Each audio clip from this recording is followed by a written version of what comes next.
Hi, I'm your host, Rick Sessinghouse, and excited to launch Flow Golf Podcast.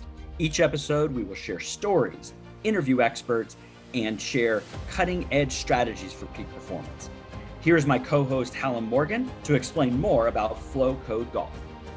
Thanks, Rick. Flow Code Golf is a framework of strategies, principles, and techniques that take us from fear to the state of flow, the state of optimal performance, and the zone where we play our best golf. You can find out more about Flow Code Golf at www.flowcode.golf. And I just want to finish up by saying this podcast is as much your podcast as it is ours. So please ask questions, provide feedback, and get engaged. I hope you enjoyed today's episode.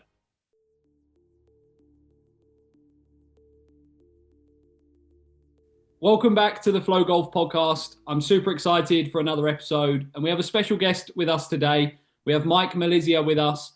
Mike, I know you took up golf from a very early age. I know you accelerated through the ranks quite quickly. You got more and more into the game of golf.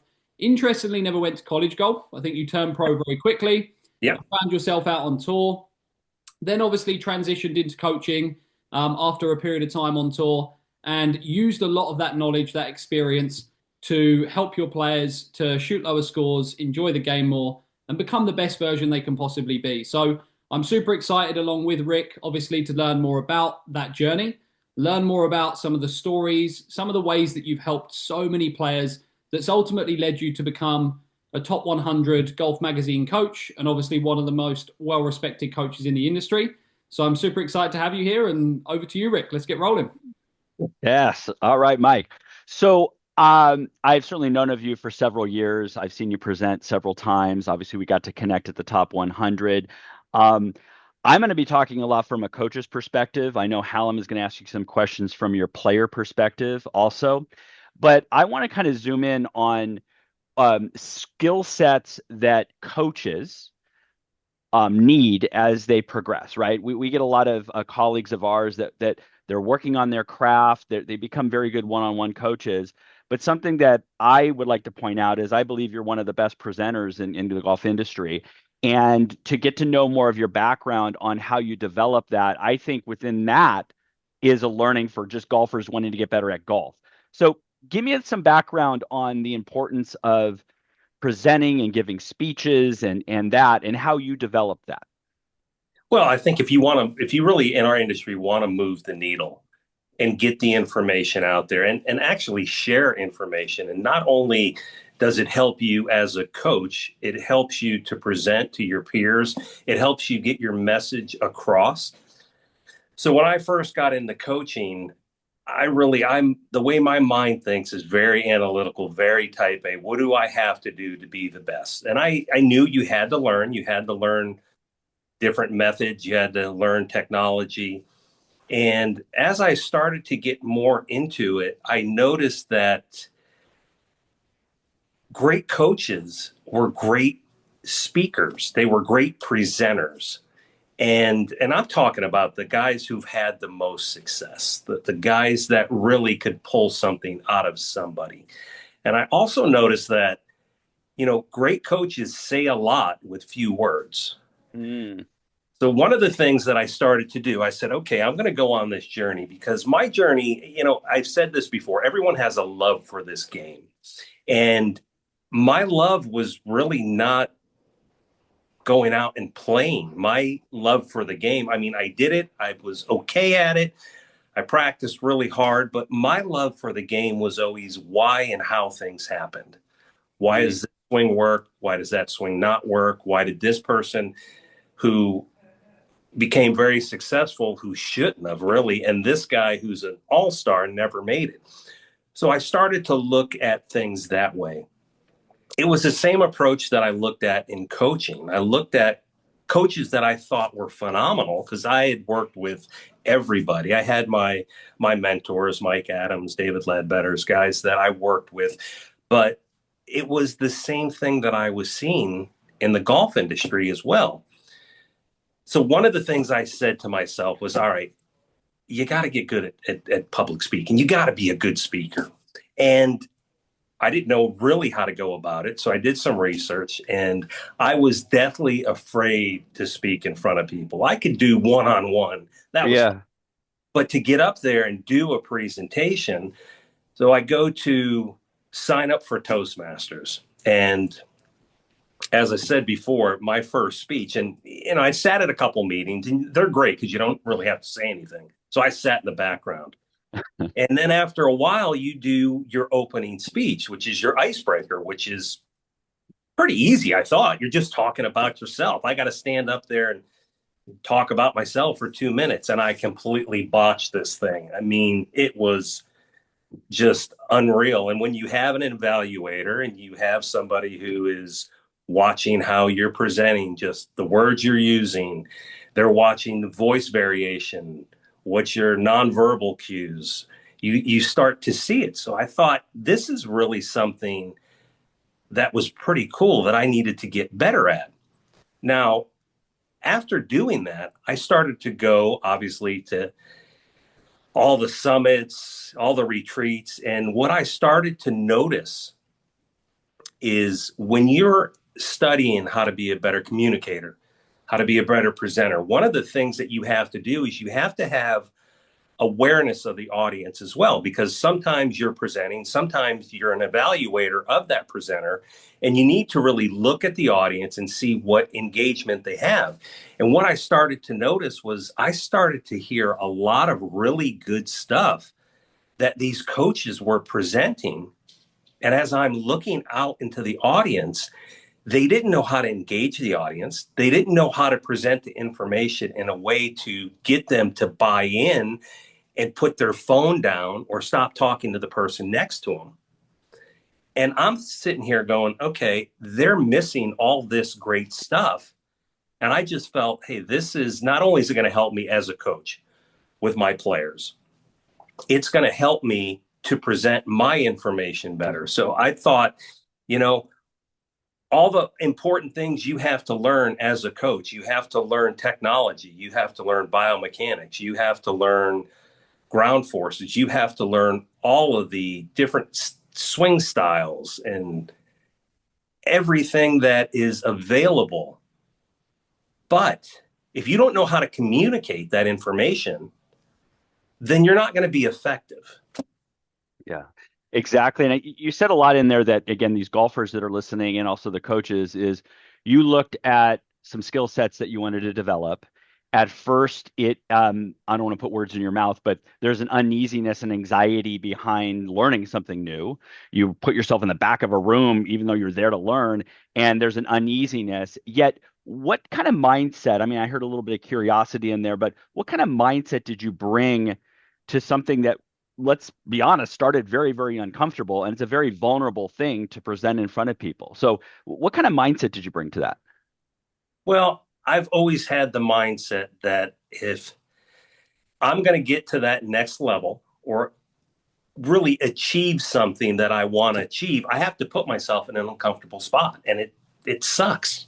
It really does. I mean, to put yourself in that position, but you have to just suck it up, embrace the suck and just put yourself out there. You have to be vulnerable. And at the end of the day, look at the only way that you're going to get better is to screw it up.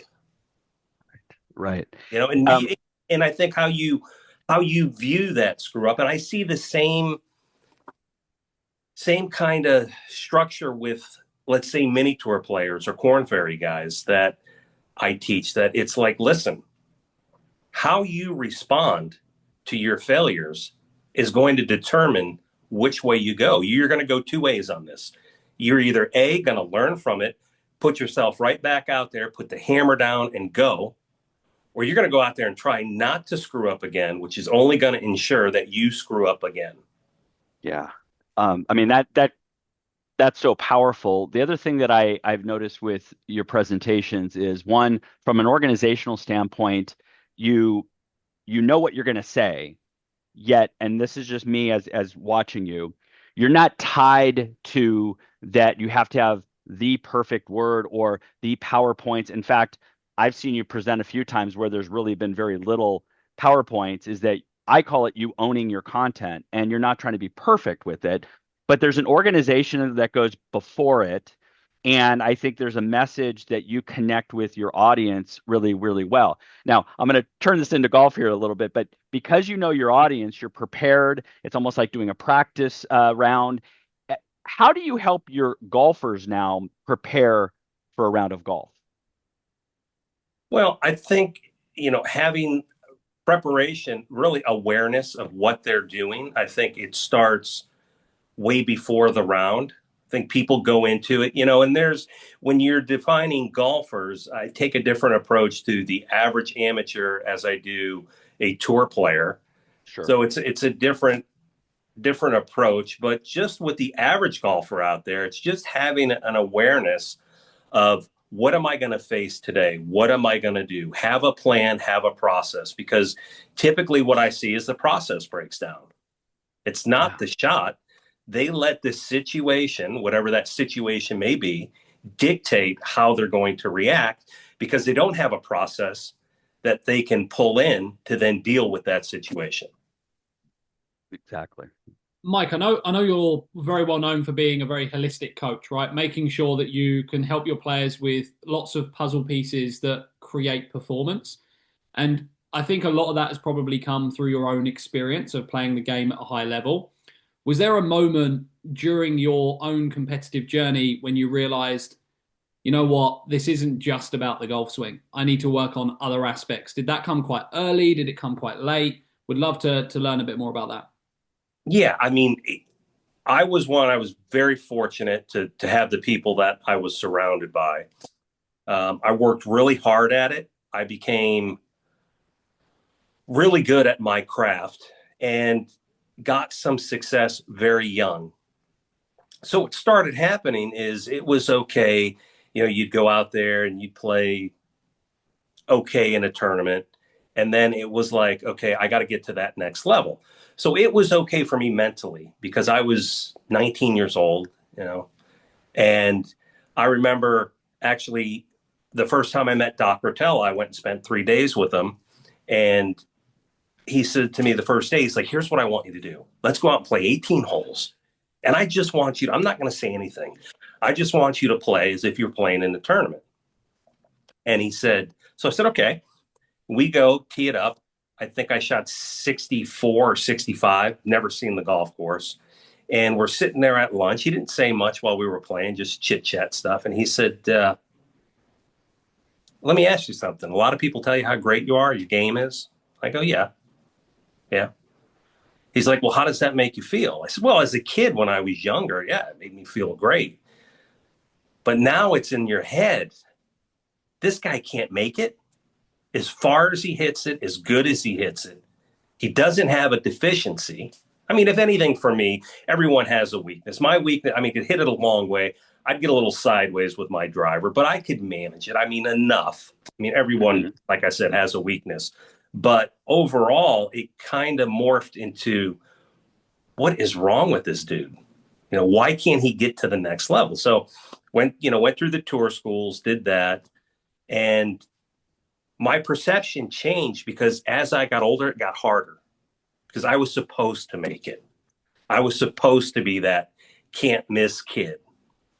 So that's when I started really looking at, okay, so there's a difference between obviously having the skill set and the ability to perform.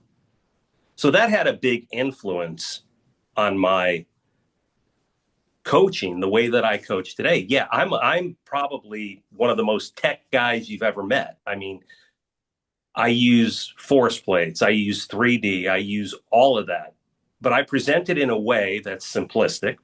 It watches me coach, as I say, it watches me coach. But to be able to translate a message that is from something that's so complex into something that needs to be simple, that's the art of coaching in my book. That's what I believe.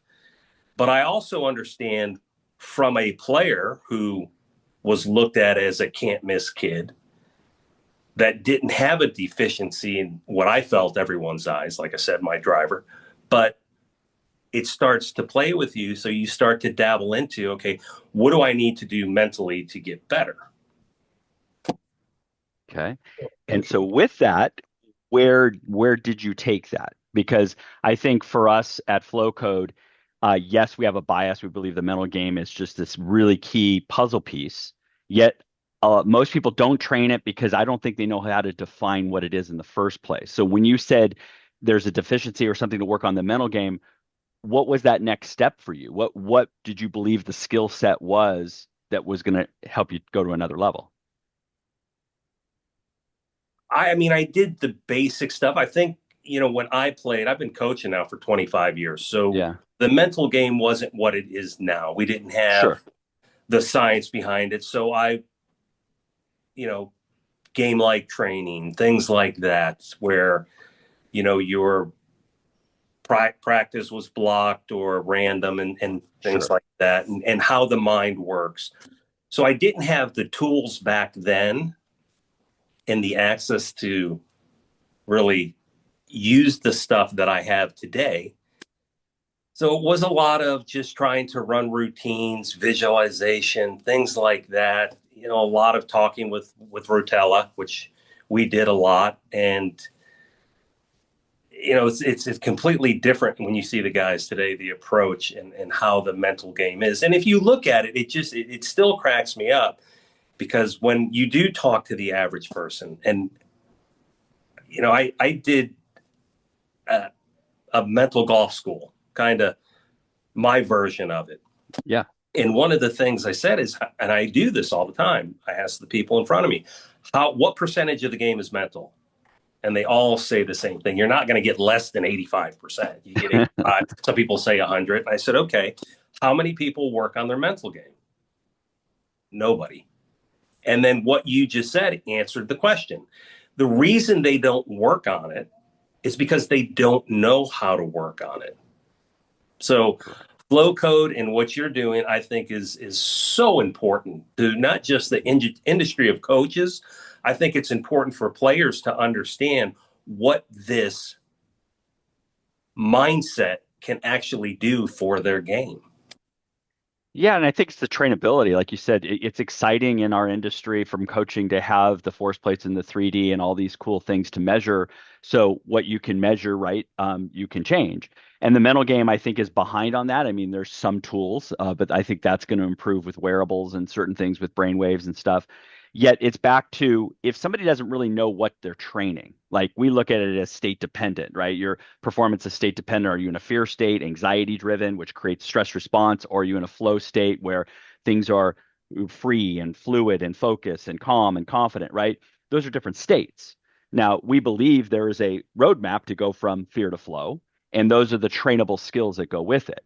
And I think you bringing your playing career into your coaching, you can communicate that well because you probably have been times when you've been anxious on a golf course, and there's been plenty of times that you've been in a flow state to be able to communicate that. But it's back to those trainability parts. So you talked about process earlier in a routine.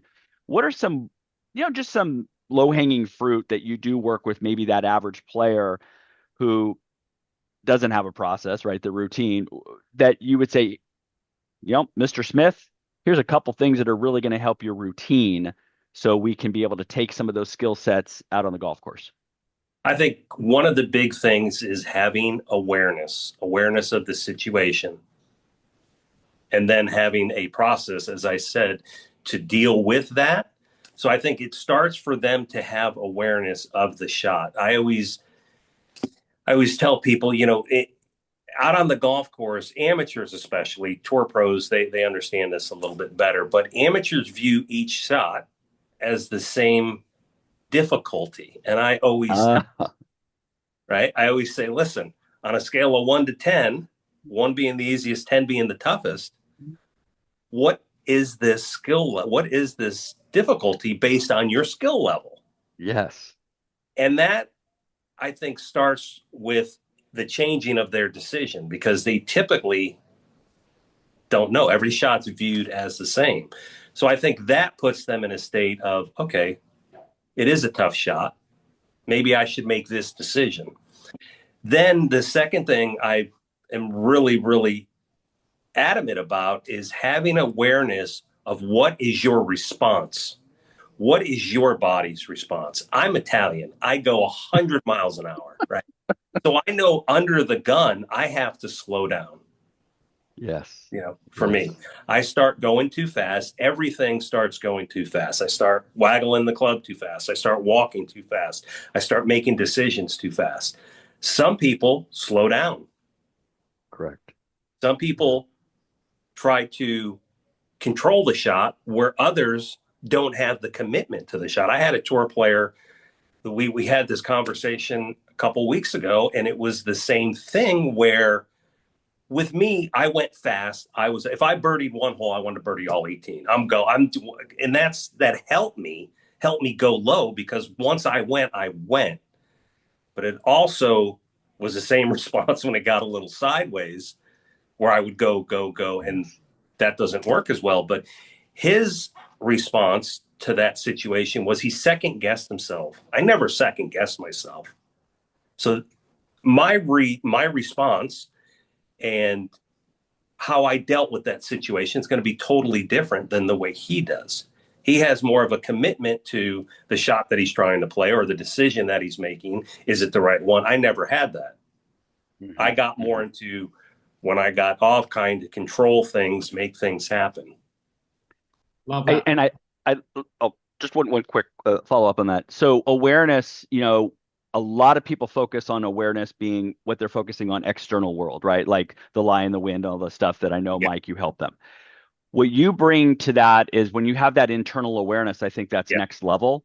And some people have not been trained how to be self-aware of what their thoughts are, what their emotions are, what they're feeling, and their patterns behind that, right?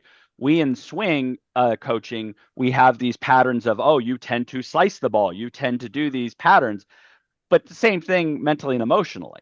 And when you have that self-awareness, you now know, here's that potential thing that could trigger me again, and I have something with that. So I think that needs to be taught more and more, and I don't care what level golfer you are, because that internal world is going to affect your decisions, is going to affect how you even swing the club. So I love that part of the awareness. Hallam, I cut you off there. Well, I just wanted to add to that and reinforce. I love what you're saying about the awareness piece, Mike, and them having an understanding of what takes them out of flow and what gets them into flow. And that's something we're big believers of at Flow Code, that every single individual is unique. The same way they have different golf swings, different personalities, different preferences. There are also different combinations of techniques that help someone shift their state. And that's ultimately what Flow Code is, your code for flow, your flow code. So I love what you shared there. And I think that is one of the most important components. Understand yourself. Understand how you respond in certain situations. Do you speed up? Do you slow down? Do you get angry, frustrated, or do you get disappointed and kind of closed up? Like, really understand yourself as an individual and have your own unique strategies to help. Because most golfers, they're only really taught to take a deep breath, right? When you get nervous, take a deep breath. And the point we always make on that is, well, number one, what is a deep breath? Because that's quite subjective. I've seen many versions of a deep breath when I've asked people to take a deep breath. And then on the flip side as well, deep breath is, one of hundreds of thousands of different techniques that someone could implement to shift their state. So it's making people aware of their tendencies, but also making them aware of the possibilities at the same time. So I just wanted to jump on your train there and reinforce that message as well. I love that. Yeah, that's where it starts with the internal awareness of what happens. And it happens so quickly, or seems quick to people because of their state of stress, that I just choked. It's like, no, take a second. What do you start to do? So to me, the first part is awareness. Then we can. Do you think that's harder in golf than almost any other sport? Because especially at the elite level, if we talk not the elite level, but kind of the mini tour pro, the elite junior, the elite amateur. Because when you look at almost every other sport, when someone's playing competitively, they're watching film back, right? They're watching video back. They're watching themselves back in that performance arena.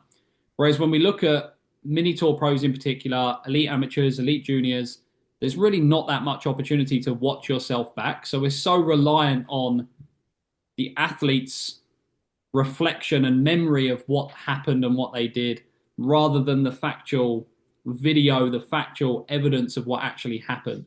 So do you think that's one of the big challenges, and what do you do to help overcome? 100%. So once again, my brain goes 100 miles an hour. I'm always looking at what's the most efficient way. And when I first got on the mini tours, when I realized, you know what, I need to start getting mentally stronger, and I wanted to see what the connection was. One of the things that I did was I had a friend of mine, and I asked, we were playing a mini tour event, and I asked, I said, would it be okay? They're not caddying for me, but would it be okay if they film me all 18 holes? Yeah, that was fine. You know, you can't look at the tape. You can't do anything. No, they're just going to film me. So because I was so in, and still am, into the golf swing, into positions, into all of that, that I started to look, and I'm one of those, the way my mind works, I'm one that I can play 18 holes and tell you with everybody in the foursome made on every hole. I just have the ability to have that awareness. So to look back at those tapes and look at them and go, okay, so this was a second hole when I blocked it way right.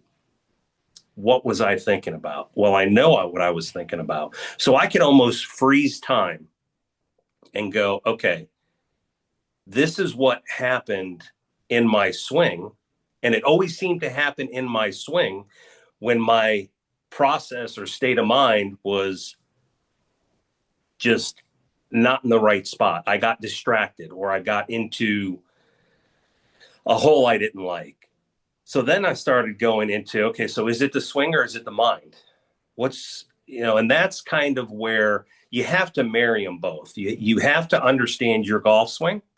You have to understand, and I'm a big believer as well, as you have to know what your tendencies are under the gun, as we talked about, what your stressors are, what your process needs to be, but also what you need to cue up on. Is it the swing, or is it what your tendencies are? Definitely. So we were at the top 100, and we saw different presenters, and what I'm seeing is all these different tangents of coaching. Okay. And we can start obviously getting down some rabbit holes in each. Obviously, I'm down the rabbit hole of the mental game and stuff. When you look at kind of where coaching is going, golf coaching is going, and we through technology, what are you seeing kind of as the evolution now of where we're going? Because I see more and more specialization, but Yeah. I honestly, I'm a little confused where everything's going. Yeah, I mean, I can't agree with you more. I think we tend to go towards one side or the other. And you have great swing coaches out there, and you have great performance coaches out there. But in my goal as a person, as a coach, my goal is you don't have of what I want to aspire to become is to have the ability to do both. There aren't many. There are a few in the game that are good at both of them, but you typically don't. You either see all mental, or you see, just all mechanical, and it's just swing, swing, swing. And then, that comes back to what does the individual respond to? It's a balance of both, but sometimes based on the student, you might have to give them a little more information, where the other one, you might have to get more into that holistic approach, or more the mental side of the game. And so on that is where I believe we should go as coaches, is to know the person in front of us, right?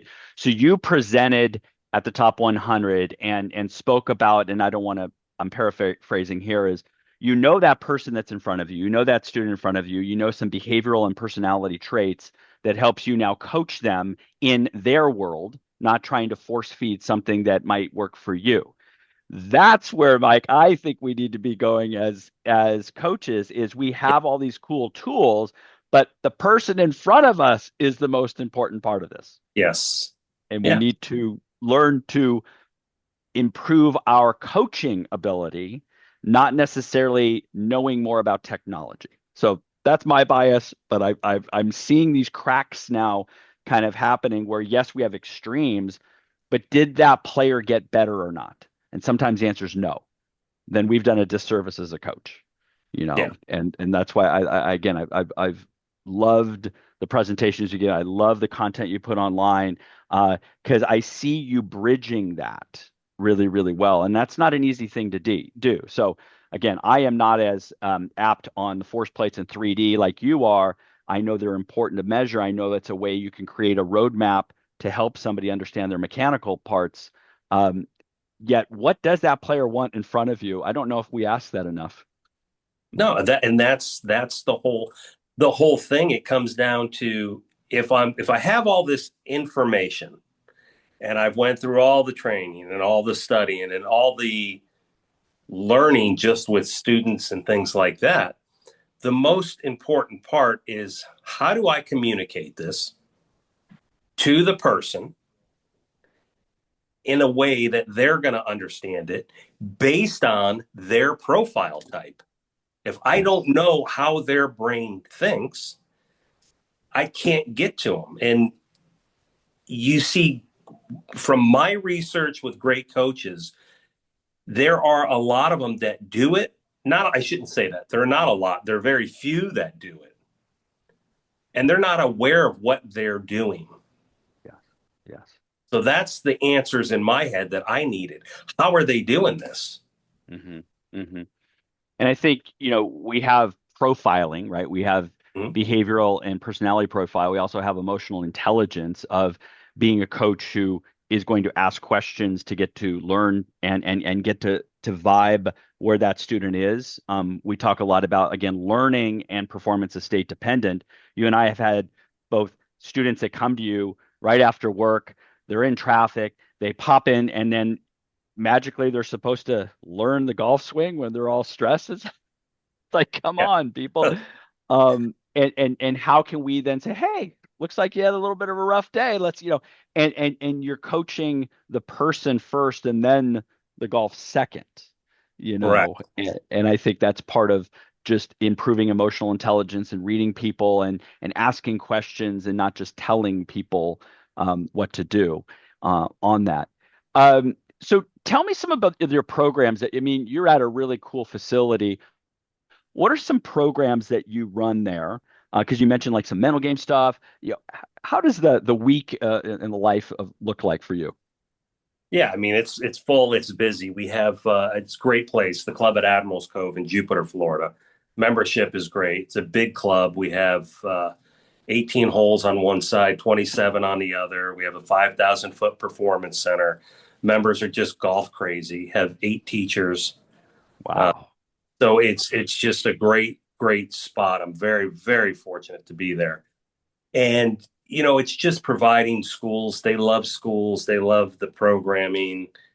And I'm always looking for a way to present and give them something different, something where they're not caught up with just the change this and it'll work type of thing. Right. So I always try to create a school to help them have a better understanding of the point that I'm trying to get across. Mm-hmm. You know, Mm-hmm. Awesome. When you're overseeing the other instructors, yeah. what because we have a lot of young instructors that either want to get flow coach certified or they're part of other academies. What kind of advice would you give that young instructor who wants to get to the level of you? Because I think things have changed. I think, and I'm not trying to knock the younger generation. I have 3 kids and that, but a lot of it is they think everything should be quick. They should be given this great job when they're 25 and all this stuff. But you've worked your ass off. What are what would you suggest for these young coaches that are coming up? Well, I mean, you're always trying to make yourself better. I think that's the first thing. So your ability to want to learn and ask questions. I think, there's such a big thing, even on social media, with this way is right or this way is wrong, or do this. I tell younger instructors, I tell the staff here as well, go listen to what everyone says, even the ones you disagree with. But do me this favor, listen with the intent to understand, not the intent to respond.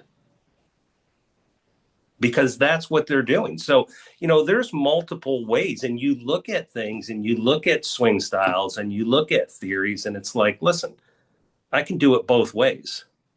What do you want me to do? I can do whatever you want me to do. I can manipulate the numbers on TrackMan.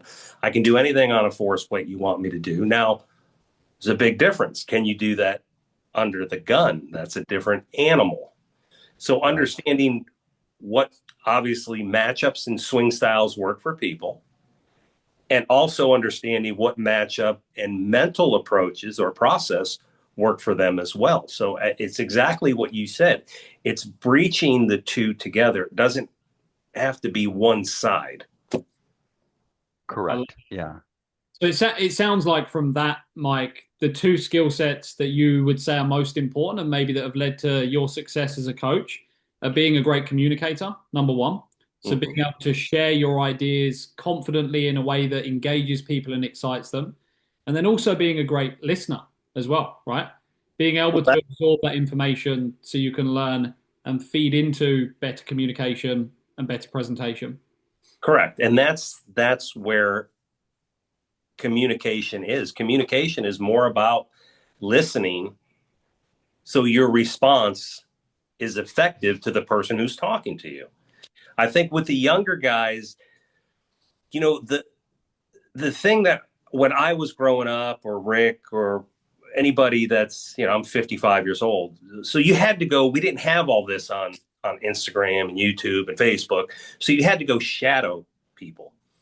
So when you went and shadowed these great instructors, a lot of what you saw was not only the way they problem solved, but the way they interacted with the person in front of you. And now it's more the person on the camera telling me, this is what you got to do, this, this, that, or the other, and not having an understanding of the things that they said. As Rick says, coaching the person in front of you. I think with technology, which is great, I love it, big tech guy, but I can't lose sight of the person that's in front of me because of the fact, in communication, when we're talking about speaking and you're talking about speaking to the person in front of you, I think as coaches, we get lost. If you look at other professions, if you look at attorneys, if you look at financial people, if you look at anybody that's in a high level business, we have our own language. We speak the language. And what I find is when you start speaking your language, our language is, if we were to talk after this, to that person, they didn't go through the training and everything. So no one's going to say, I don't know what the hell you just meant. But I see that with younger instructors when they're like, well, your attack angle's too steep, which is pushing your path too far out to the right. And this guy's going, he's got no clue what's going on. So it's important to speak their language. I mean, that's why when we go to a doctor, you paying him so he can tell you what's wrong. He's not going to go into the language that he speaks to other doctors because we're not going to know what that means. Definitely. One last thing on that with the kind of the listening for these young, and I'm going to label this for all coaches, even including myself, is when we see things on Instagram, we see things even at a presentation like we were at the top 100, is to really be open-minded on it. I think a lot of people we have our biases and we want to protect our biases and defend our biases. And then we want to debate people instead of actually learning and listening. And we're seeing this again all the time. I saw a post today that somebody said they have an adversary now. And it's like, really? We're in the same community. Can't we just talk about things and stuff like that? So it's interesting that golf now has these camps and they're against this. I'm like, we're just hitting a little golf ball, Yeah. But it's that now the mindset of the coaches to having to defend themselves so much, to me, is not a good look. and I think they're now losing the sight of other things that they could learn. And I think, again, we have our biases as we go. So I think that's great information moving forward. So with back to the communication idea is, do you train some of your coaches specifically in how to communicate, or do you think a lot of that comes from them shadowing you as kind of like modeling? Well, we do staff training. Mm. In season, we only do it once a month. Out of season, we spend a lot of time together, and we get together as a group. There's, like I said, Nice. us, and I will put up some swings that I took a student from here to here, and I'll explain exactly my approach from the communication side, from the mental side of a swing change, and what happens mentally when they're trying to make a change. Having awareness of the student, meaning you have to know what to change if you get a guy who, well, yeah, that typical. So how often do you play in practice? Well, I play 3 days a week, and typically be right before I go out. I go, okay, that's not practicing, right? So you got to know what to change, Right. and then being able to communicate what you're trying to do in a way. I think they're getting really good at it, mainly because they're seeing me do it. They see the way that I go about it. They see my process, and I'm very process driven and things. I like everything the same. But that doesn't work for every student. I can't, my approach doesn't work for them. So I have to change my approach. But it's funny how one of the assistants was given a clinic the other day. And I happened to just kind of sneak over in the corner and just pop in. And it was how much they're mirroring me. And I'm like, that's good. That's really good. The way that they went about it, the way that they listened when people were talking with the intent to understand, not respond. So then their answer was better when they listened. So yeah, it's cool. And it's a great group. And we all learn, my thing is, look, you can learn from anybody. Everybody's got a skill set you can learn from. You just have to be open. You have to listen, and you grow together. Yeah, love it. Love it, love it, love it. So how can our audience, which we have a lot of coaches, we have a lot of players, learn more about what you're doing and be able to follow you? Yeah, on Instagram or Facebook, it's Mike Malizia Golf. Awesome. So I'm on there quite a bit. Good. Do you still play a little? I do. The membership, believe it or not, with this being at this club, I've been here now 5 years. They come out and play. So I do make time to play, but not especially in season. But you keep it in front of you. That's all you got to do. You just don't do anything. Don't do anything. So my last question is, has your enjoyment of the game changed throughout the years? And if so, do you enjoy the game more now or at a different time in your career? That's twofold. First of all, I enjoy it much better now because, it's not my paycheck. It's not my life. So if I do miss a shot, it's like, all right, so what? I'm out here, it's great. I got a couple hours hanging with some great members, and we're having some fun. Frustration comes from me. It's hard to break old habits. So it's like, hey, I'm 175. It's like, okay, so I'm going to just 3/4 cut a 6-iron, just hold it up into the wind and just let it fight it and fall down. And then I just chunk and pull this thing left. I'm like, dude, you don't have that shot anymore. Just place the 7-iron at the middle of the green. You didn't practice that. So that's where I get frustrated. I'm like, Sure.